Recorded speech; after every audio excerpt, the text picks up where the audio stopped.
पर्बतजरा मंडल बीजेपीनि बानजायनायाव हावरिया जरायाव बीजेपीनि जगदान हाबाफारि खुंदों। बीटीसी बिसायख'थियाव बीजेपी दोलोआ हारसिङै बिसायख'थि गेलेनो फोसावनायनि उनावनो बिटिआरआव बीजेपीनि बिथाखौ गोख्रों खालामनायाव दोलोनि दैदेनगिरि मावथिफोरा नांथाबदों।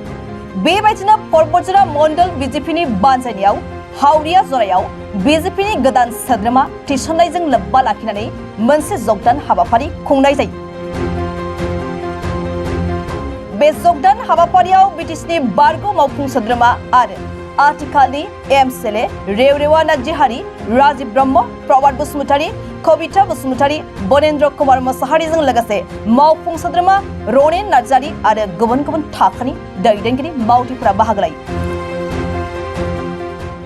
আজি আমাৰ ইয়াত কোকৰাঝাৰ জিলাত এই পৰ্বতজৰা মণ্ডলত আমাৰ মেম্বাৰশ্বিপ ড্ৰাইভৰ লগত সংগতি ৰাখি যেহেতু আমাৰ মেম্বাৰশ্বিপ দায়িত্ব চলি আছে এইটোৰ লগত সংগতি ৰাখি আমি নতুনকৈ সদস্যভুক্ত যোগদান অনুষ্ঠান আমি কৰিছোঁ। ইয়াত আমাৰ এই মংলাজৰা পিচিডিচি এলেকাৰ কিছু বুদ্ধিজীৱীসকল আৰু আমাৰ এই অঞ্চলৰ ৰাইজ স্বতঃস্ফূৰ্তভাৱে আমি আহ্বান কৰাত সিহঁতে ওলাই আহিছে আৰু যিমানবিলাক মানুহ ইয়াত উপস্থিত আছে সবেই আজি মানে ভাৰতীয় জনতা পাৰ্টিৰ সদস্যভুক্ত হৈ গ'ল। কোন কোন দলৰ পৰা ছাৰ আজি নাই, এইটো কোন দল বুলি নহয়, এতিয়া ৰানিং দলৰ কথাটো নাই, কিছুমানে বেলেগ বেলেগ দলত আছিল, দলটো বহুত, গতিকে বিভিন্ন দলৰ পৰা আহিছে।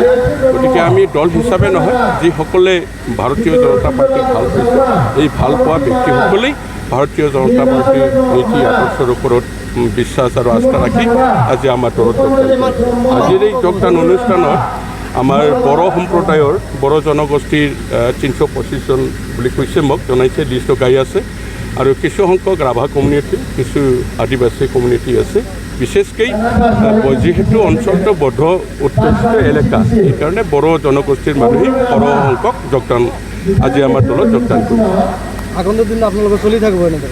না, আমাৰতো ধৰক সেইটো আমাৰ যোৱা আমাৰ 4 আগষ্টত যিখিনি আমাৰ সিদ্ধান্ত হৈছে যে বিজেপি যোৱা 2020তো নিজাববীয়াকৈ খেলিছে, এইবাৰো আমি যিমান পাৰোঁ প্ৰত্যেকটা চিটত আমি নিজাববীয়াকৈ খেলাৰ কাৰণে আমি প্ৰস্তুতি চলাই আছোঁ। গতিকে আমাৰ যোগদানৰ ওপৰত ভিত্তি কৰি আমাৰ দলৰ স্থিতি শক্তিশালীৰ ওপৰত নিৰ্ভৰ কৰি এই হিচাপে নিশ্চয় আমি প্ৰায় সংখ্যক চিটতে দিয়াৰ কাৰণে আমি প্ৰচেষ্টা চলাই আছোঁ।